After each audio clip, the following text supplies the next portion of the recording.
Hello everyone. Today we are going to start the new chapter that is application of derivatives. इस chapter के अंदर हमें तीन चीज़ें पढ़नी है, तीन सब टॉपिक्स हैं इसके. पहला टॉपिक है tangents and normal, second topic is monotonicity of the function and the third is maxima and minimum. ठीक है, तो तीन चीज़ें स्टडी करने वाले हैं जैसा कि मैंने आपको बताया एओडी के अंदर, जिसमें सबसे पहला जो टॉपिक है that is tangents and normal.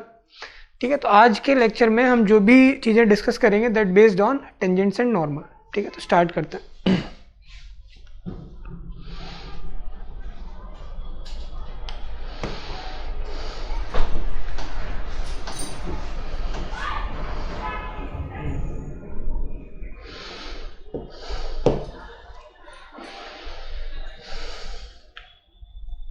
ठीक है, देखो डेफिनेशन से पहले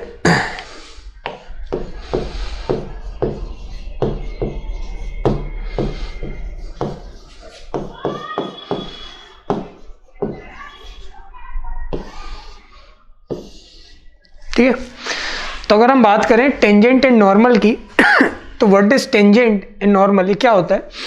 जैसा कि हमें एक बेसिक आइडिया है कि व्हाट इज फंक्शन, है ना. फंक्शन हम सभी जानते हैं कि अगर किसी फंक्शन के किसी पॉइंट पर एक आप टेंजेंट ड्रा कर रहे हो, टेंजेंट इस लाइन होती है जो कि कर्व को टच करते हुए निकलती है ना. तो जैसा कि ये आपका कोई फंक्शन है एफ एक्स. ठीक है, ये कोई फंक्शन है एफ एक्स और फंक्शन एफ एक्स के किसी पॉइंट से पास करने वाली लाइन, ठीक है, यानी ये कर्व है अपने आप में ना, आपने इसको ट्रेस किया तो this line is called as the tangent. ये क्या कहलाएगी, इसकी टेंजेंट कहलाती है. ठीक है, तो ये तो आपको ये पता होना चाहिए टेंजेंट है क्या चीज़, है ना. टेंजेंट क्या होता है, तो टेंजेंट जो है वो क्या है, straight line passing through a curve, है ना. कर्व के किसी पॉइंट से पास करके जाने वाली लाइन उस कर्व की टेंजेंट कहलाती है.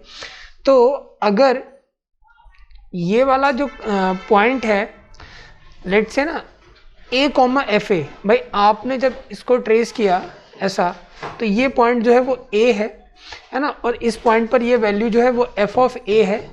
करेक्ट है क्या. तो this point is a comma f of a, ऐसा समझ में आया.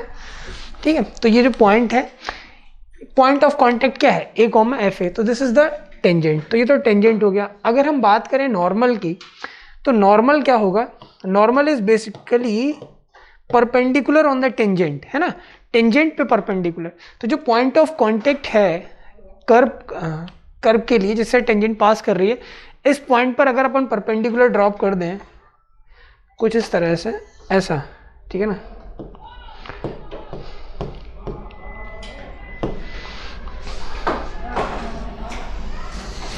ये दिस इज नॉर्मल.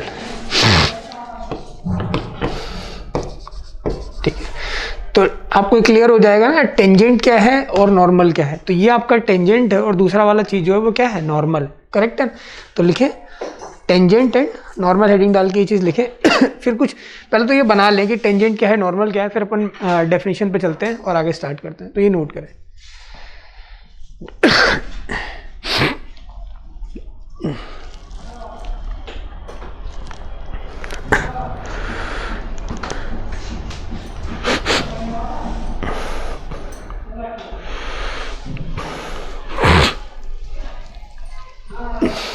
ठीक है, और आप एक चीज़ और लिखना चाहें तो इस चैप्टर के अंदर यहाँ पर भी इस तरह समझ सकते हैं. इस चैप्टर के अंदर जो जो पार्ट हम पढ़ने वाले हैं एओडी के अंदर, है ना, एप्लीकेशन ऑफ डेरिवेटिव के अंदर,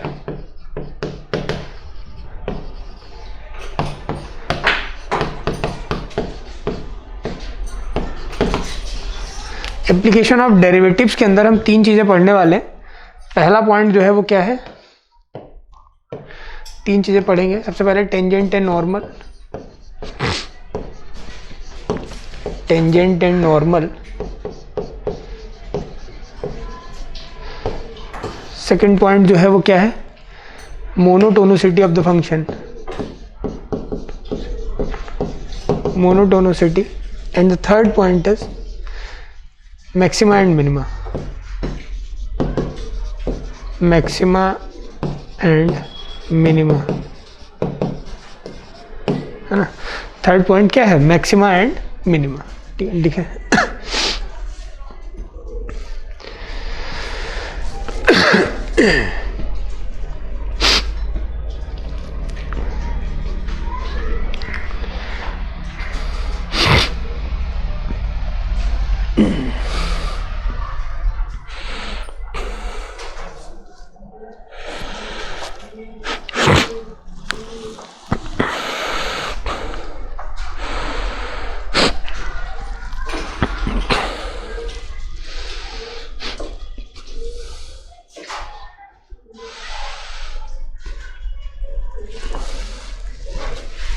ठीक है, बनाया होगा।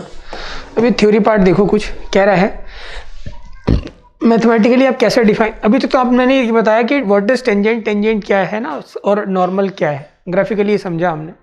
डेफिनेशन आप कैसे लिख सकते हो कि the tangent line to the graph of function F at point A comma F A is, ठीक है, उसके लिए दो अलग अलग पॉइंट से कुछ चीज़ें बताई गई हैं। द फर्स्ट पॉइंट क्या है, फर्स्ट पॉइंट देखो, the line on P with the slope f dash a, है ना, जो लाइन ऑन पी है जिसका slope f dash is, let say the slope is f dash a, if f dash a exist, है ना, और f dash ए जो है वो एग्जिस्ट करे, करेक्ट है क्या, यानी कि डेरिवेटिव उस पॉइंट पर एग्जिस्ट करे। तो डेरिवेटिव आप देख ही चुके हो क्या है, ठीक है।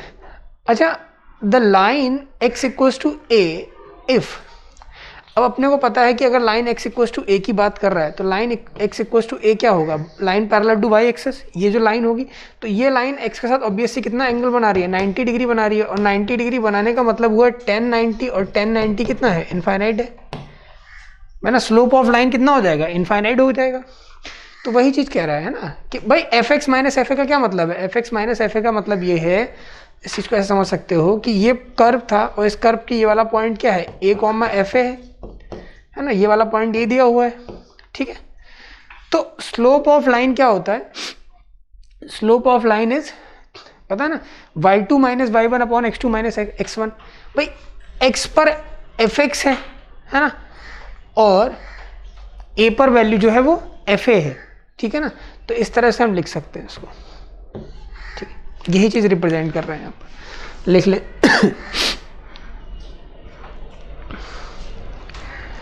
भाई स्लोप ऑफ लाइन तो वही होता है ना, स्लोप ऑफ लाइन क्या मतलब होता है, स्लोप ऑफ लाइन का मतलब होता है y2 minus Y one upon x2 minus x1।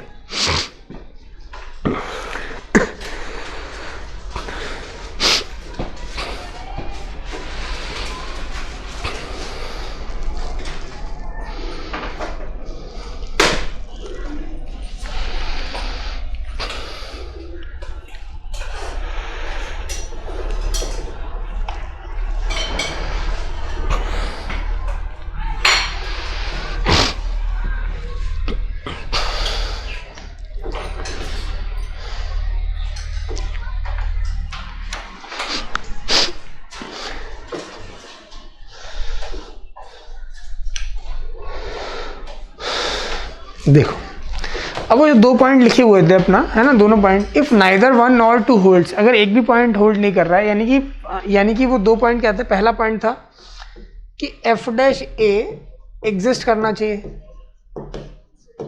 है ना, और दूसरा पॉइंट अपने को याद ही है, limit x approaches to a f x minus f a upon x minus a, शायद मैंने सही लिखा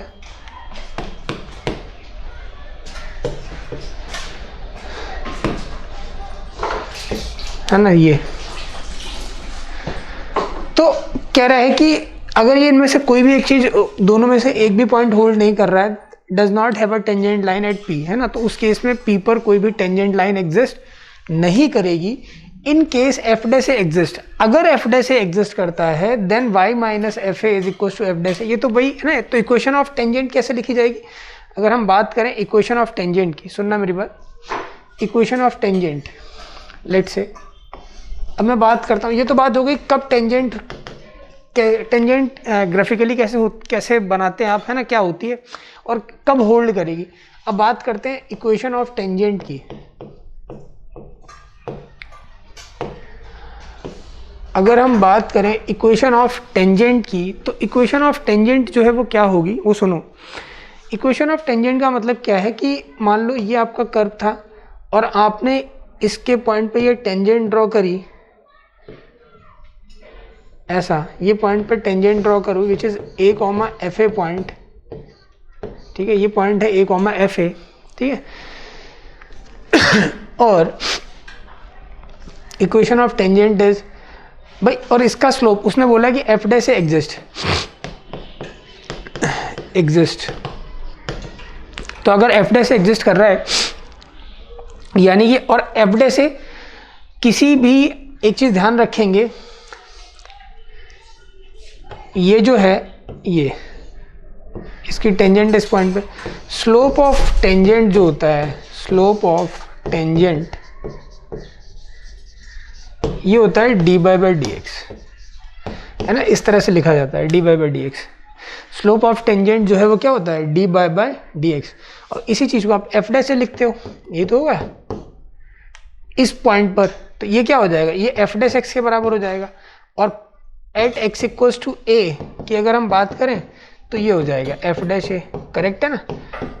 तो slope of the tangent at this point, तो एफ डैश एक्स क्या है, f dash x is the slope of the tangent, है ना, general slope of the tangent. और अगर वो स्लोप ऑफ द टेंजेंट किसी पॉइंट पर बात कर रहा है तो f dash x at x equals to a is f dash a, है ना। स्लोप ऑफ टेंजेंट जो है लाइन का that is f dash x, correct. और f dash x at x equals to a पर, ठीक है, वो क्या हो जाएगा, एफ डैश ए हो जाएगा, करेक्ट है, नोट करें। तो ये चीज़ लिखें, फिर इसके बाद देखते हैं what is equation of tangent.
Equation of tangent देखें क्या होगी,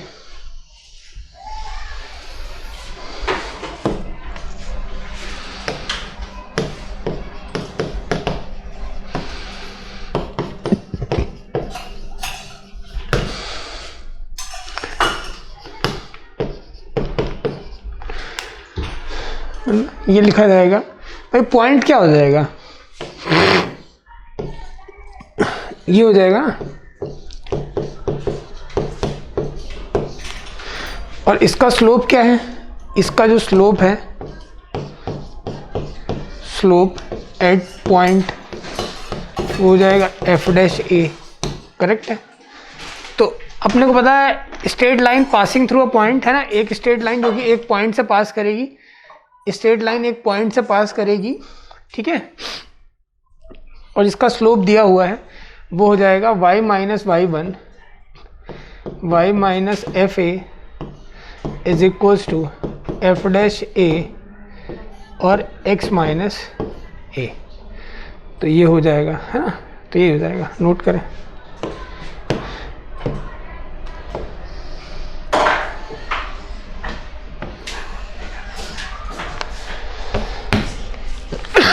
y minus f a equals to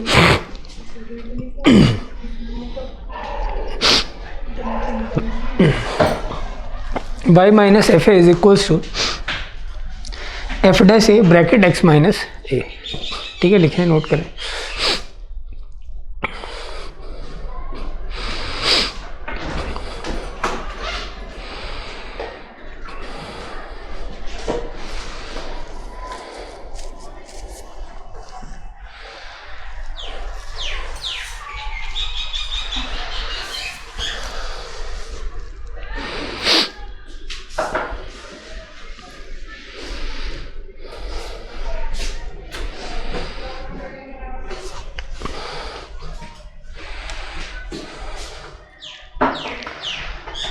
अब बात करते हैं नॉर्मल की। What is normal? तो नॉर्मल क्या होता है? परपेंडिकुलर टू द टेंजेंट, है ना। जो नॉर्मल का मीनिंग ही क्या है? नॉर्मल का मतलब है नॉर्मल का मतलब ही है परपेंडिकुलर टू टेंजेंट।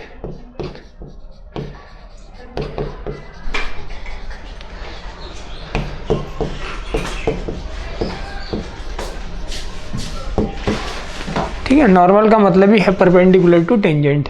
ठीक, क्या हुआ? The normal line n normal को हम एन से रिप्रेजेंट कर रहे हैं।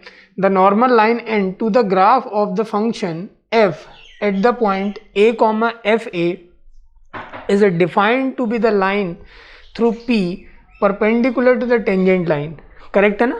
It follows that f dash is not equals to 0 because of हम देख चुके हैं कि दो लाइंस अगर परपेंडिकुलर हैं, if the lines are perpendicular, तो उनके स्लोप्स का प्रोडक्ट क्या होता है? -1 होता है। ठीक है, जैसा कि हम देख चुके हैं। तो ये जो है और ये जो है, ये टेंजेंट है, ये इस पे परपेंडिकुलर है,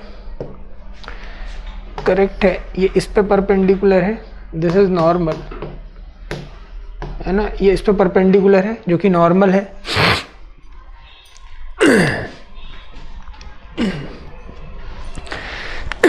आगे आप देखें क्या करेंगे। तो यहाँ पे पता है परपेंडिकुलर लाइंस के प्रोडक्ट, स्लोप का प्रोडक्ट क्या होता है? -1 होता है। तो यहाँ पे आप लिख सकते हो slope of tangent into slope of normal is equals to -1। ठीक है ना। Slope of tangent into slope of normal, इसका प्रोडक्ट कितना होना चाहिए? -1 होना चाहिए। करेक्ट है क्या? अब देखें तो यहां से अगर टेंजेंट का स्लोप है ना, we know slope of tangent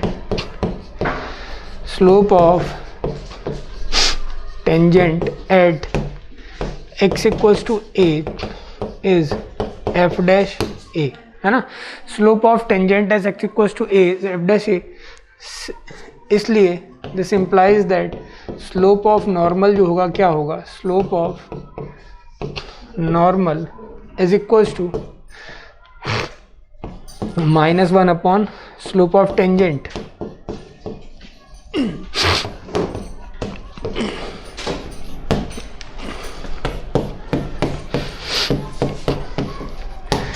ये हो जाएगा, है ना। लिखें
ठीक है, तो वही चीज़ लिखी हुई है कि एफ डैश ए जो है वो जीरो नहीं होगा ना इस कंडीशन में, क्योंकि आप यहाँ भी देख सकते हो कि जो अगर एफ डैश ए जीरो होगा तो क्या हो जाएगा, नॉट डिफाइंड, करेक्ट है ना। अब अगर हम बात करें इक्वेशन ऑफ नॉर्मल की तो आप लिख सकते हो, ठीक है, तो ये वाला पार्ट नोट किया होगा, इसको मिटा रहा हूँ। तो इक्वेशन ऑफ नॉर्मल की अगर हम बात करें,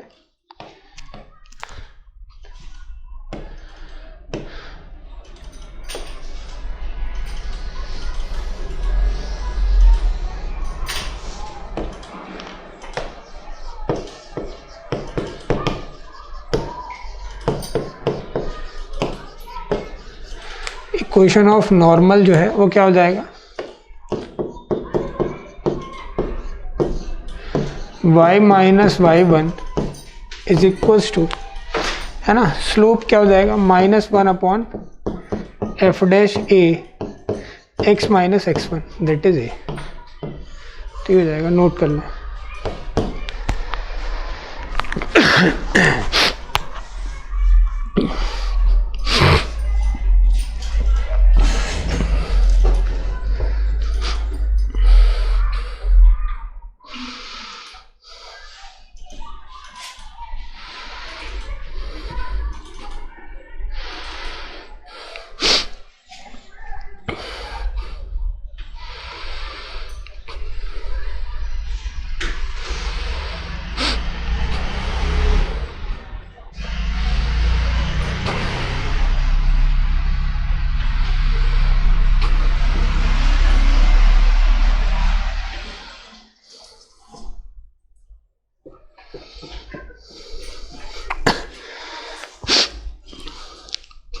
ठीक है, देखो क्या कह रहा है यहाँ पर, एक पॉइंट लिखे, if f dash a equals to zero, है ना, एफ डैश ए अगर जीरो है तो normal is a vertical line x equals to a. भाई अगर line x equals to a vertical line है, तो वर्टिकल लाइन जब है, ठीक है ना, जैसा कि ये देखो, अगर ये लाइन एक्स इक्वल्स टू ए है, ठीक है ना, अब इस लाइन के अगर आप स्लोप की बात करोगे, ठीक है ना, तो भाई ये देख रहे हो, करेक्ट है ना।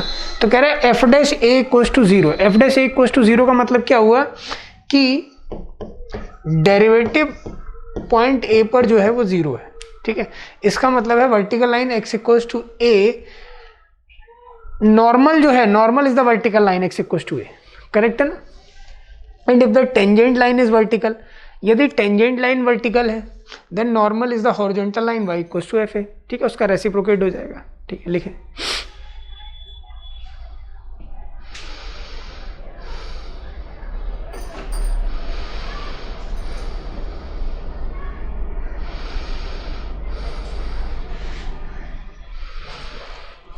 और इस चीज़ को आप ऐसे भी समझ सकते हो, डेरिवेटिव का कॉन्सेप्ट चलो मैं आपको एक्सप्लेन कर देता हूँ कि एफ डैश ए बराबर जीरो बोल रहा है। देखो सुनो, उसने कहा एफ डैश ए बराबर zero, normal is the vertical line x equals to a. भाई डेरिवेटिव जीरो कब आता है, जब से एक्स बराबर, अगर मैं आपसे बोलूँ कि वाई बराबर कॉन्स्टेंट है, समझना मेरी बात, वाई बराबर कॉन्स्टेंट है तो वाई डैश क्या आ जाएगा, जीरो आ जाएगा ना। भाई ये तो बात पढ़ चुके हो ना डिफरेंशिएशन में कि y बराबर कांस्टेंट है तो y डैश क्या हो जाएगा, जीरो। तो वही चीज़ कह रहे हैं ना, y डैश जीरो है तो y बराबर कांस्टेंट, y बराबर कांस्टेंट का मतलब क्या है, line parallel to x axis. अब line parallel to x axis which is the equation of tangent, so the equation of normal is perpendicular to the line of tangent that is x equals to a, correct है, ऐसे भी समझ सकते हो। अब उसने क्या बोला, and if the tangent line is vertical, यदि टेंजेंट लाइन वर्टिकल है तो ऑब्वियस सी बात है नॉर्मल लाइन जो होगी क्या होगी, हॉरिजॉन्टल होगी, और horizontal line that is y equals to f of a, ठीक है, क्योंकि the point is a comma f है, so y equals to f a, ठीक है, लिखे, नोट करें।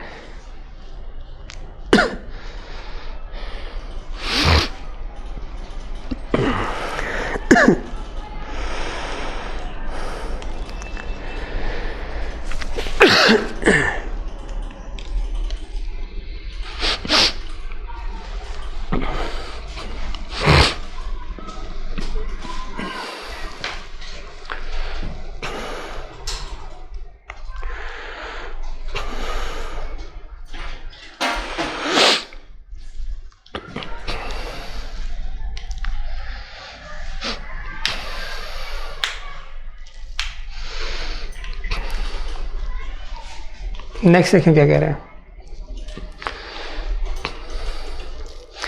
यहाँ पर कुछ पॉइंट हैं जो हम पढ़ेंगे, नोट करेंगे। तब फर्स्ट पॉइंट क्या है कि the point x1 y1 will satisfy the equation of the curve, the equation of tangent, equation of normal, है ना। ऑब्वियस सी बात है कि पॉइंट x1 y1 जो होगा वो तीनों को सेटिस्फाई करेगा। पहला पॉइंट जो वो कह रहा है कि पॉइंट x1 y1, जैसे मान लो कि ये आपका पॉइंट था और ये पॉइंट है P जिसके कोऑर्डिनेट है x1, y1। अगर आपने यहाँ पर टेंजेंट ड्रॉ करी है, यहाँ पर नॉर्मल है ये, ठीक है, तो इस केस में द पॉइंट P, है ना, तो पॉइंट P जो होगा, पॉइंट P क्लियर हो रहा है, satisfies equation of curve, equation of curve, comma equation of tangent,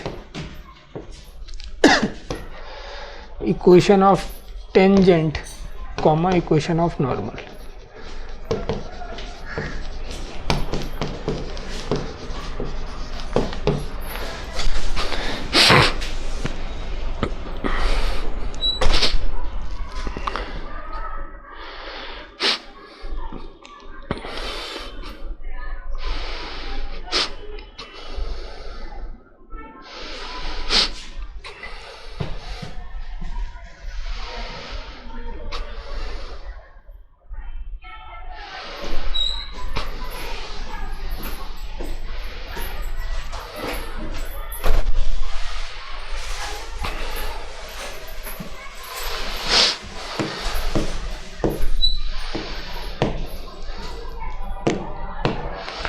second point क्या है, if the tangent at any point P, है ना, किसी पॉइंट P पर tangent on the curve is parallel to the axis of x, then dy by dx equals to 0 at the point P, है ना। If the tangent at any point P, किसी point P पर tangent जो है, क्या कह रहा है, किसी पॉइंट P पर टेंजेंट, ये जो है किसी पॉइंट P पर टेंजेंट जो है,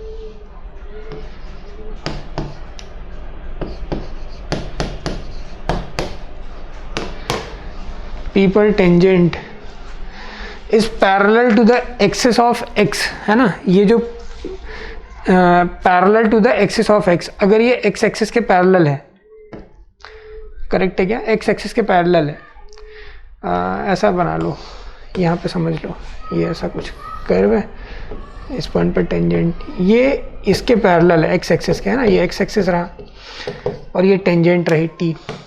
तो अगर ये पैरेलल हैं किसी पॉइंट पर, ये पॉइंट क्या है x1, y1, तो वो इसमें कुछ कह रहा है, then dy by dx equals to 0 at the point. Obvious सी बात है ना, तो dy by dx का मतलब क्या है, स्लोप ऑफ टेंजेंट। भाई स्लोप ऑफ टेंजेंट तो dy by dx मतलब स्लोप ऑफ टेंजेंट, इस केस में स्लोप ऑफ टेंजेंट कितना आएगा,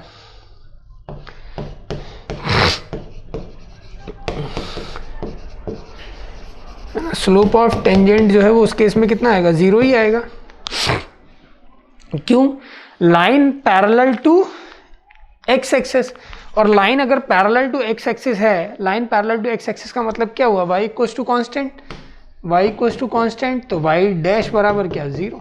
ये तो फंडा है ना। y बराबर कांस्टेंट का मतलब क्या है, line parallel to x axis, ये क्या है, line parallel to x axis. तो ये सारी वही बातें हैं, line parallel to x axis, ठीक है। लिखें, सेकंड पॉइंट का मतलब यही है, मीनिंग सेकंड पॉइंट नोट करें और उसका मीनिंग लिखें। तो पॉइंट ये है, लिख लें, पॉइंट लिख लें पहले।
थर्ड पॉइंट क्या कह रहा है कि if the tangent at any point on the curve is parallel to the axis of y, है ना।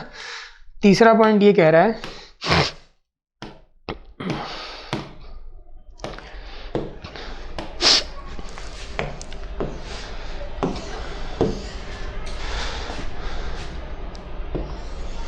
ये ऐसा ऐसा, ठीक है ना। तो इस पॉइंट पर ये अगर पैरेलल टू वाई एक्सिस है, तो पैरेलल टू वाई एक्सिस मतलब x बराबर कांस्टेंट, तो वो कह रहा है dy बाई डी एक्स जो होगा वो इनफाइनाइट होगा। ऑब्वियस सी बात है ना, क्यों? क्योंकि ये लाइन जो है वो इसके साथ 90 एंगल बनाएगी। एक तो फंडा ये है, आप समझ सकते हो। अगर लाइन स्लोप क्या होता है? स्लोप का मतलब बताया था कि टेंजेंट ऑफ द टेंजेंट मतलब टेंजेंट का मतलब टेन थीटा, है ना। Theta is what? Line makes an angle with the positive direction of x axis. Line जो है वो एक्स एक्सिस की पॉजिटिव डायरेक्शन के साथ जो एंगल बनाएगी दैट इज थीटा, है ना, जिसको हम टेन थीटा के स्लोप में लिखते हैं। तो ये 90 है, तो स्लोप बराबर m बराबर 1090। इसका मतलब, और आप इस चीज़ को लिख सकते हैं dx upon dy equals to 0। This is the meaning of third point, ठीक है, नोट करें।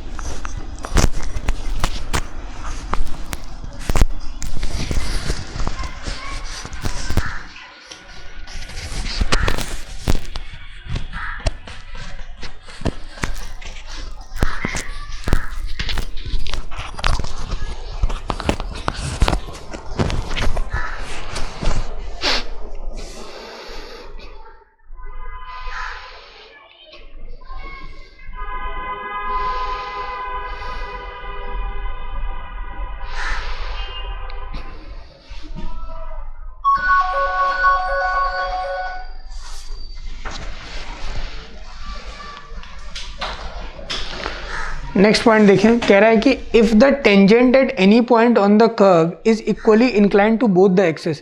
यदि टेंजेंट जो है वो कर्व किसी पॉइंट, कर्व के किसी पॉइंट पर दोनों एक साथ इक्वली इंक्लाइंड है ना, इक्वली इंक्लाइंड है with both the axis, then dy by d x equals to +-1।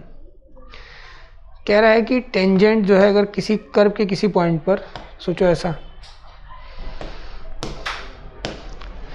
है ना, इक्वली इंक्लाइंड का मतलब समझ रहे हो? Tangent at any point,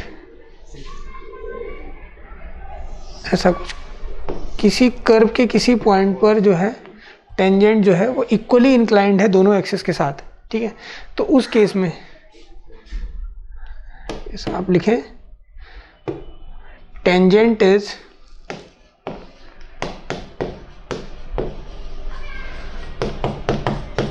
equally inclined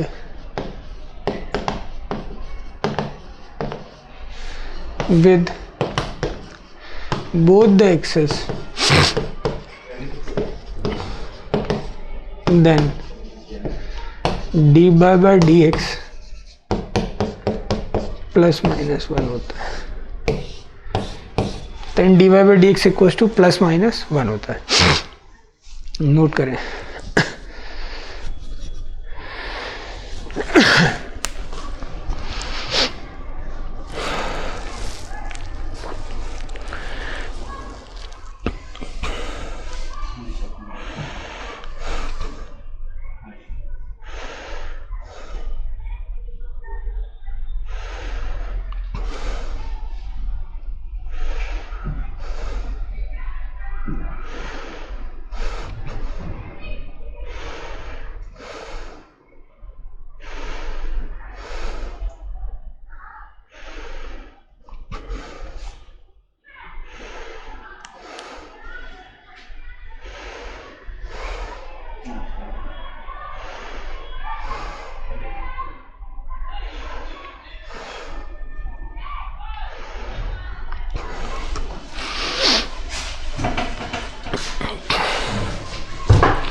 next point देखो क्या कह रहा है।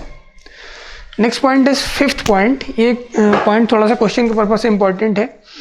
फिफ्थ पॉइंट कह रहा है कि for the equation of tangent eight x1 y1, है ना, x1 y1 किसी पॉइंट कर्व के किसी पॉइंट x1 y1 पर टेंजेंट आप सब्स्टिट्यूट कर सकते हैं। अगर आपको डायरेक्टली इक्वेशन ऑफ टेंजेंट लिखनी है ना, किस केस में, दिस मेथड इज एप्लीकेबल, पहले बता दे रहा हूँ, this method is applicable only for second degree curves, है ना, सेकंड डिग्री कर्व्स के लिए मेथड एप्लीकेबल है।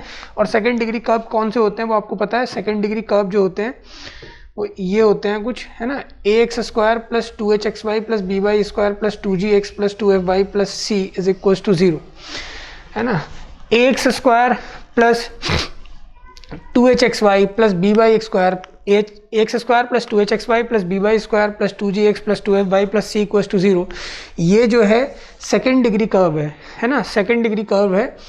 तो इस सेकेंड डिग्री कर्व के लिए अगर आपको इक्वेशन ऑफ टेंजेंट लिखना है कभी भी, है ना, इक्वेशन ऑफ टेंजेंट, तो you can write the equation of tangent by replacing such terms. For example you have to substitute x1 for x square, x square को किससे रिप्लेस करना है, x1 से, तो यहाँ पे आप लिख सकते हो चाहे तो एक्स स्क्वायर को लिखना है x1, y स्क्वायर को लिखना है y1, ठीक है ना, x को लिखना है x प्लस x1 अपॉन 2 और y को लिखना है y प्लस y1 अपॉन 2, ठीक है ना। ध्यान रखना xy को क्या लिखना है, xy को लिखना है आपको xy1 प्लस x1y अपॉन 2, ये सब लिखोगे and keep the constant as such, है ना, कांस्टेंट को ऐसे ही रखना है, तो you will get the equation of tangent. ये पॉइंट जो है ध्यान से नोट करें।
ठीक है, नेक्स्ट कह रहा है method to find normal at x1 y1 of the second degree curve, एक सेम के लिए, है ना। इक्वेशन ऑफ नॉर्मल कैसे लिखोगे, इक्वेशन ऑफ नॉर्मल यहाँ पे लिखा हुआ है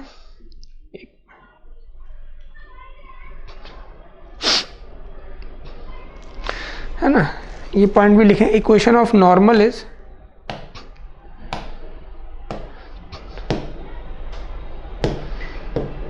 x minus x1 upon ax1 plus hy1 plus z equals to y minus y1 upon hx1 plus by1 plus f, ये नोट कर लीजिए।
ठीक है, अभी क्वेश्चन करते हैं।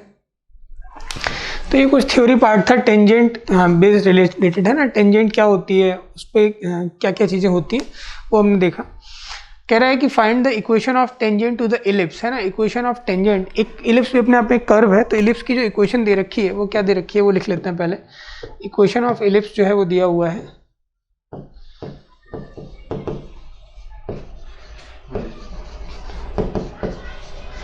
इक्वेशन ऑफ इलिप्स जो दिया है वो क्या दिया है, 3x² plus y square plus x plus 2y equals to 0 which are perpendicular to the line, है ना, जो कि परपेंडिकुलर टू द लाइन, ठीक है। इक्वेशन ऑफ टेंजेंट जो है वो क्या है, इस लाइन के परपेंडिकुलर है, एंड टेंजेंट्स हैं जो है वो क्या है, perpendicular to the line,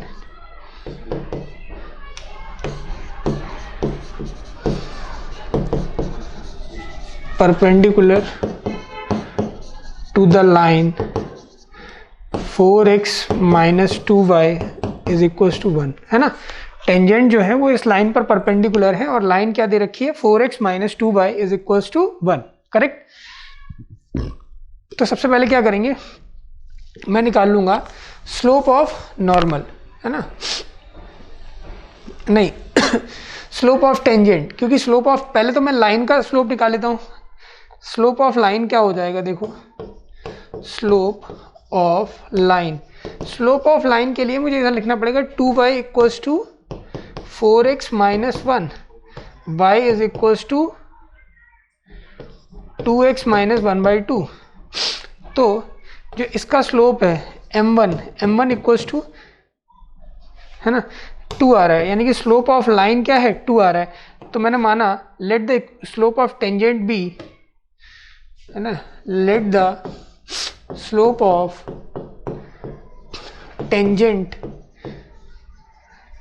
B m2, है ना, मैंने स्लोप ऑफ टेंजेंट जो है वो क्या माना, m2, एंड वी नो कि m1 इंटू m2 ये क्या होगा, -1 होगा।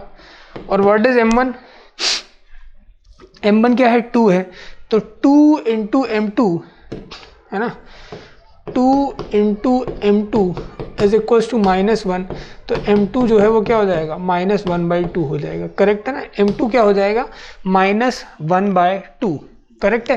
तो m2 की जो वैल्यू हो जाएगी वो दैट इज -1/2। नाउ आप ये देखें कि जो स्लोप ऑफ टेंजेंट आया है, स्लोप ऑफ टेंजेंट जो है वो -1/2 आया है। अब एक बात देखो कि जो इक्वेशन ऑफ इलिप्स है वो क्या दे रखी है, फाइंड dy/dx, तो 3x² plus y square plus equation of ellipse is, equation of ellipse क्या दे रखी है, वो दे रखी है 3x² plus y square plus x plus 2y plus y square plus y square plus x plus 2y is equals to 0। Differentiate with respect to x, differentiate with respect to x। Now 3 into x square का क्या हो जाएगा, 2x, Y square का क्या हो जाएगा, 2y, plus x का क्या हो जाएगा, 1 प्लस 2y, अच्छा 2y और y का y डैश, है ना, 2y और y का क्या हो जाएगा, y dash plus 1 plus 2y dash बराबर 0, ठीक है ना। तो ये हो जाएगा 6x plus 2y y dash plus 1 plus 2y dash is equals to 0। अब यहाँ पर देखें क्या हो जाएगा, यहाँ पर हो जाएगा 2y dash, y dash common लिया तो ये हो जाएगा 2y plus 2, 2y plus 2 is equals to, सामने की तरफ आ जाएगा -6x माइनस 1, तो y डैश बराबर आ जाएगा -6x minus 1 upon 2y plus 2, ये आ जाएगा, ठीक है। ये आ गया आपका dy/dx। पहले आप यहाँ तक नोट करें, फिर मैं आपको इसके आगे बताता हूँ। dy/dx equals to minus sine minus sine 6x minus 6x plus 1 2/+2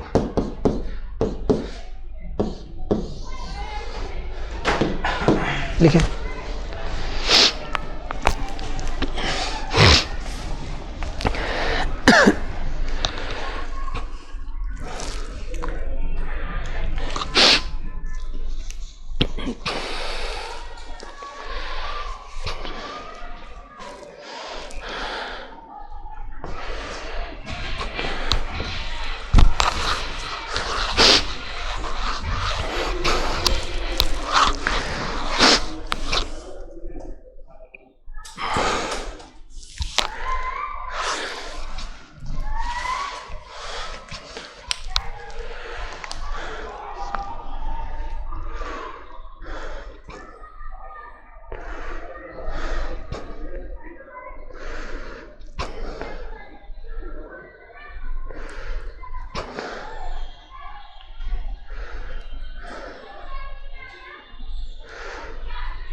इधर वाला मिटा रहा हूँ।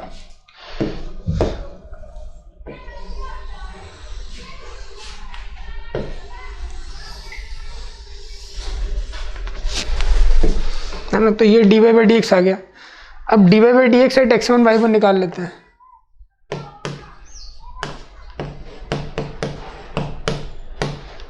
ये कितना आएगा?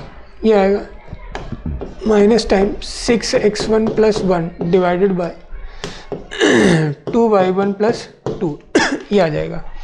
ठीक है, बट ये भी स्लोप ऑफ टेंजेंट है, और स्लोप ऑफ टेंजेंट हमने निकाला कितना आ रहा है? -1/2। तो इक्वेट कर देंगे, है ना, और तो हमारा इसलिए ये क्या हो जाएगा? और ये किसके बराबर आ रहा था पहले? -1/2 के बराबर। इसको -1/2 के बराबर रख दो, तो यहाँ से जब क्रॉस मल्टीप्लाई वगैरह करोगे तो ये आ जाएगा 2 × 6x1 + 1 ये बराबर हो जाएगा 2y1 + 2। तो ये आ गया 12x1 + 2 बराबर 2y1 + 2, है ना, ऐसे ही कुछ।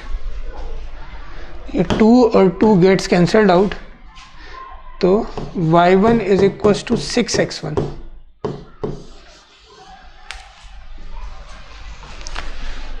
ठीक है ना। अब ये y1 = 6x1 ये वाला आप यहाँ रख दो, है ना, क्योंकि जो इक्वेशन ऑफ इलिप्स आपकी जो है वो क्या है? ये है 3x²। तो 3x², ये रिजल्ट जो है वो कहाँ रखना है? ये रिजल्ट आपको यहाँ अप्लाई करना है इसमें, है ना। तो क्या हो जाएगा? देखो 3x², तो ये हो जाएगा 3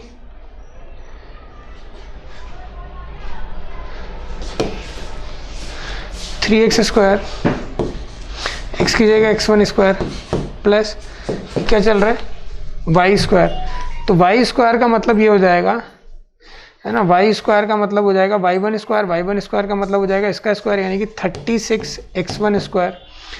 आगे देखो plus x1 + 2y1 plus x1, है ना, प्लस x1 + 2y1 यानी कि 12x1 ये बराबर आ जाएगा 0 के। 36 और 3 39x1², है ना, प्लस 13x1 ये बराबर आ रहा है 0 के। इधर वाला पार्ट रिप्लेस कर रहा हूँ, हटा रहा है इसको। देखें आगे क्या हो गया। तो ये 39 है ना, यहाँ से आपको 13x1 कॉमन ले सकते हो। 13x1 कॉमन लिया तो यहाँ पर क्या हो जाएगा 3x1 plus 1 is equal to 0। तो x1 की एक वैल्यू 0 कॉमा x1 की वैल्यू -1/3। अब है ना, इसकी हेल्प से आप यहाँ पर y1 निकालें। तो यदि x1 जो है वो 0 है, दिस इम्प्लाइज y1 भी 0 होगा। तो पॉइंट एक तो मिला 0,0। सेकंड क्या है, फर्स्ट केस। सेकंड क्या होगा, इफ x1 की वैल्यू -1/3 मिली, दिस इम्प्लाइज दैट y1 जो होगा क्या होगा, x1 की वैल्यू -1/3, तो 6 × -1/3 y1 जो है -2 हो जाएगा, है ना, y1 -2 हो जाएगा। तो पॉइंट इज -1/3, 2, ये पॉइंट हो जाएगा। तो 2 पॉइंट आएंगे अपने पास, ये 2 पॉइंट आ गए। अब अपने को लिखना क्या था वो देखो, लास्ट जो है find the equation of tangent, है ना।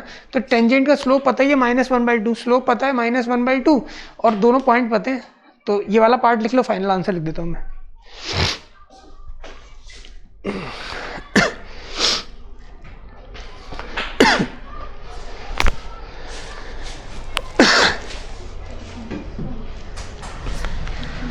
तो 2 आएंगी टेंजेंट, है ना।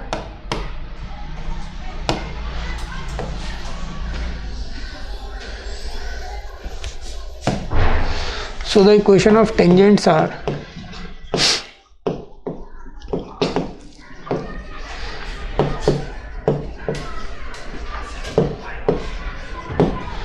टेंजेंट्स की जो इक्वेशन आएंगी वो क्या आएंगी, y -0 इक्वल्स टू -1/2 x -0।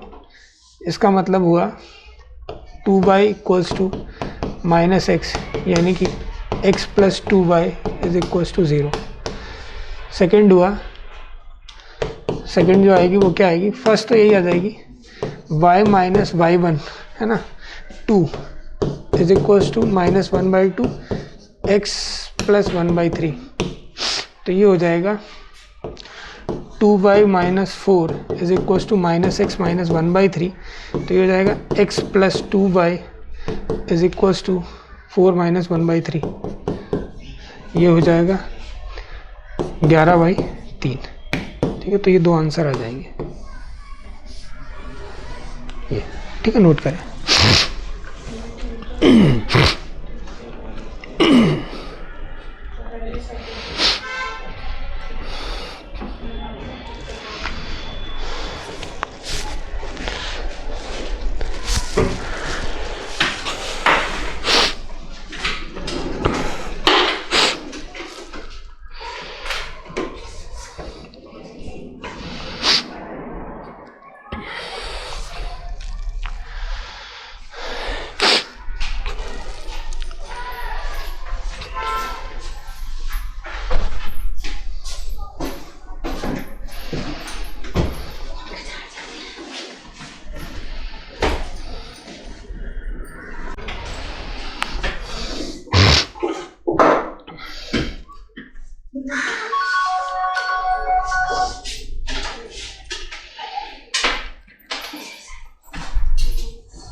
ठीक है, नेक्स्ट क्वेश्चन देखो क्या कह रहा है। नेक्स्ट क्वेश्चन कह रहा है find y dash if x³ + y³ बराबर 6xy और find the tangent of the two the folium of Descartes x³ + y³ equals to 6xy at the point 3, 3।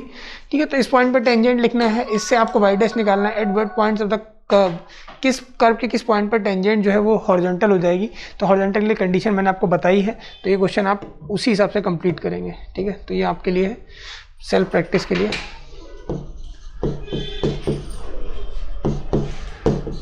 तीन पार्ट हैं इसमें, ठीक है, और तीनों ही सही पार्ट हैं, आपको तीनों पार्ट प्रैक्टिस करने हैं, first, second and third.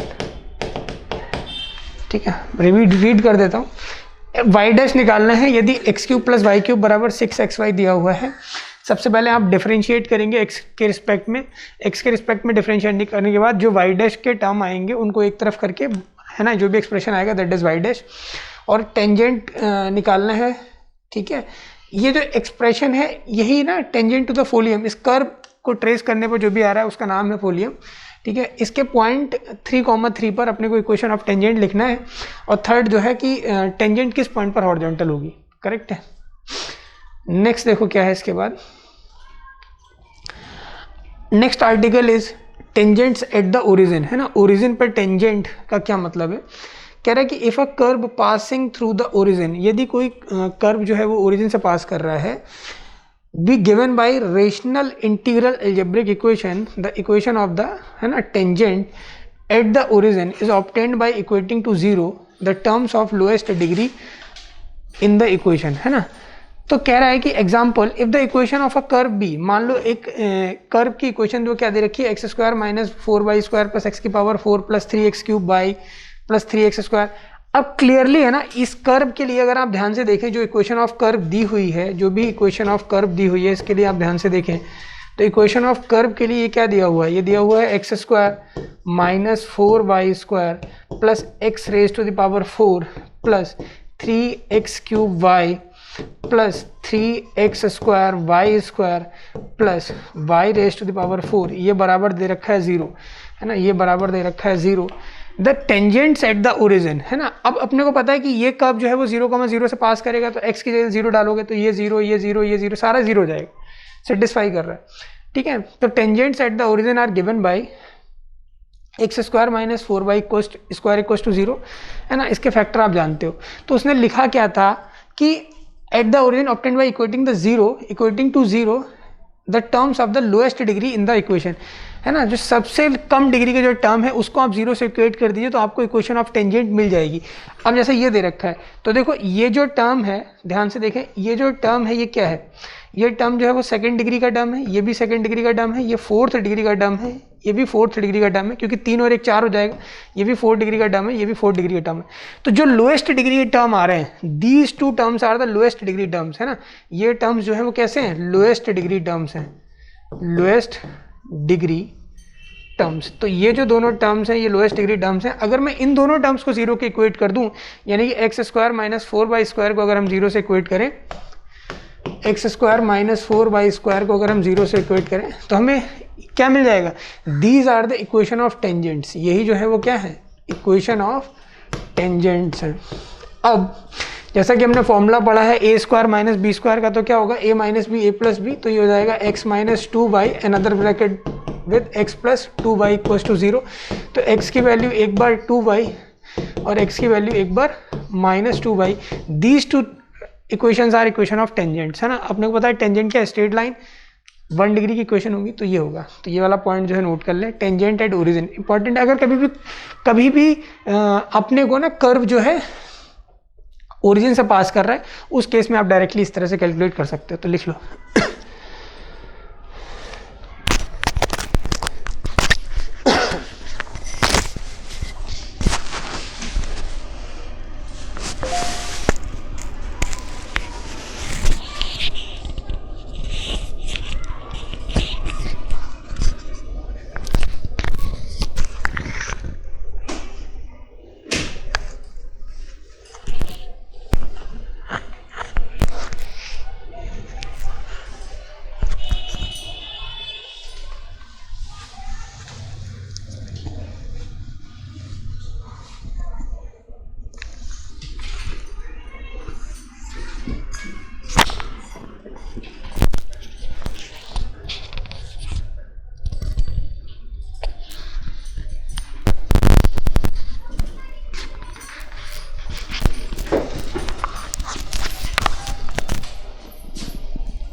Next जो है देखो अगला आर्टिकल क्या है, नेक्स्ट टॉपिक क्या है कि एंगल ऑफ इंटरसेक्शन।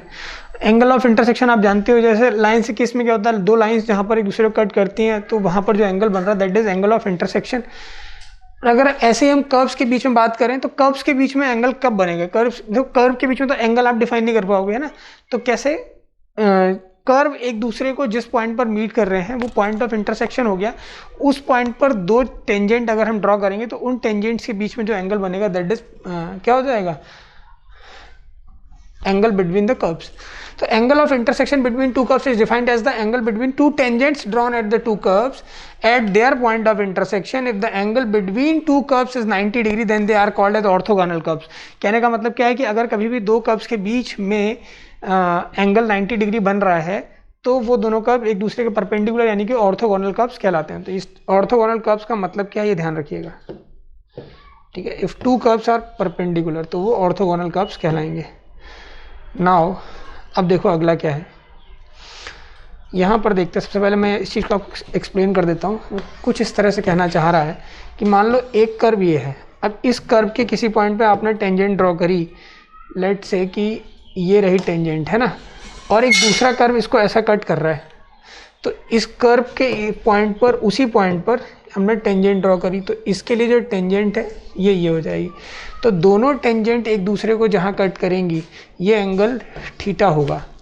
और यदि ये angle if theta equals to 90 degree then curves are orthogonal, curves are orthogonal है ना, ये जो है वो ऑर्थोगोनल कर्व्स कहलाते हैं, ठीक है। ये टेंजेंट जो है वो T1 है, ये टेंजेंट जो है वो T2 है। लिखिए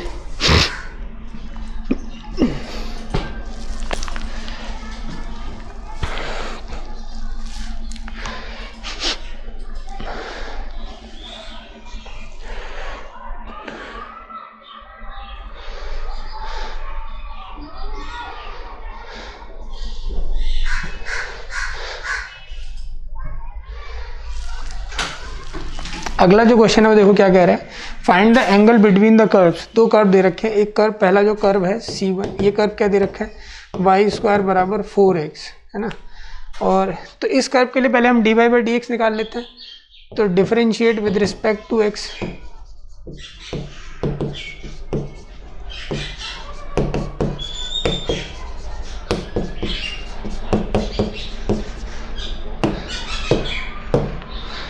तो ये हो जाएगा 2y dash is equals to 4, ठीक है ना। तो y डैश इक्वल्स टू हो जाएगा 4/2y यानी कि 2/y, ठीक है। तो ये आ जाएगा, तो जो y dash at x1 y1 कोई मैंने पॉइंट ले लिया x1 y1 पे कितना आ जाएगा 2/y1 आ जाएगा। तो ये 2/y1, एक तो ये आ गया अपना इक्वेशन नंबर 1 बोल दो, ठीक है। सेकंड कर्व के लिए y बराबर e की पावर -x/2, सेकंड कर्व दे रखा है y बराबर e की पावर -x/2। तो यहाँ से dy/dx जो है वो किसके बराबर होगा, e की पावर -x/2, x/2 का क्या हो जाएगा -1/2, ऐसा, ठीक है ना। तो देखो ये जो है करेक्ट है -1/2। अब e की पावर -x/2 क्या है, y है, तो dy/dx बराबर क्या दे रखा है यहाँ पर, ये चीज़ जो है वो क्या है y है, तो इटसेल्फ इसको y लिख सकते हैं। तो y इंटू -1/2 यानी कि हो जाएगा -y/2, ठीक है। तो यहाँ पर अगेन dy/dx किस पॉइंट पे, x1 y1 वाले पॉइंट पे, तो ये कितना हो जाएगा -y1/2 हो जाएगा। ये क्वेश्चन नंबर सेकंड है, तो मैं क्या करूँगा 1 इंटू 2 करूँगा। तो 1 इंटू 2 करेंगे तो देखो क्या हो जाएगा 1 इंटू 2, ठीक है ना। 1 इंटू 2 क्या करेंगे, तो dy/dx है ना, आपने देखा तो ये कितना हो जाएगा 2/y, या इसको m1 इंटू m2 लिख दो डायरेक्टली, है ना। उसको आप m1 से डिफाइन कर दो, इसको m2 से, है ना। इसको आप m1 लिख दो,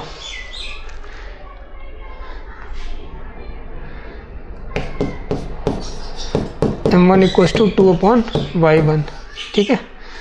और इसको आप m2 लिख दो, m2 बराबर -y1/2, ठीक है।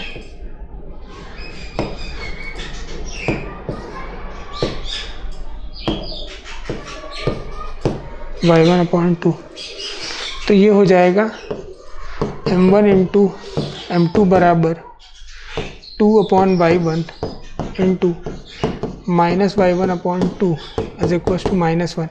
यानी कि हमने देखा m1 m2 यदि -1 आ रहा है, इसका मतलब theta 90 degree, this implies that curves जो है वो कैसे हैं, ऑर्थोगोनल है,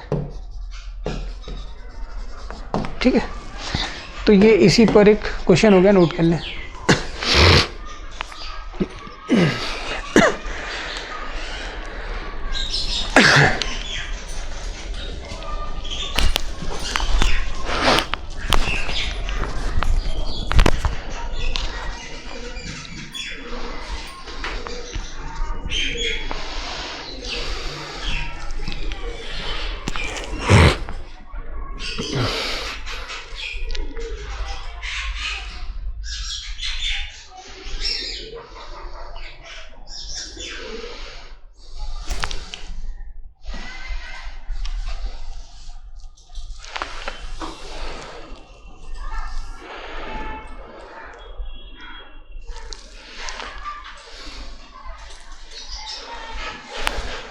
ठीक है, तो इस तरह से हम कभी भी दो कर्व्स के बीच में एंगल फाइंड आउट कर सकते हैं, ठीक है। और तो आज के लिए हम यहीं तक रखते हैं। आज के लेक्चर में हमने स्टडी किया बेसिकली इक्वेशन ऑफ टेंजेंट के बारे में, what is equation of normal, है ना, और कुछ रिजल्ट्स जो इंपॉर्टेंट हैं based on tangent and normal. उसके बाद के क्वेश्चंस और जो प्रॉपर्टीज़ वगैरह हैं वो स्टार्ट करेंगे नेक्स्ट लेक्चर से। Thank you.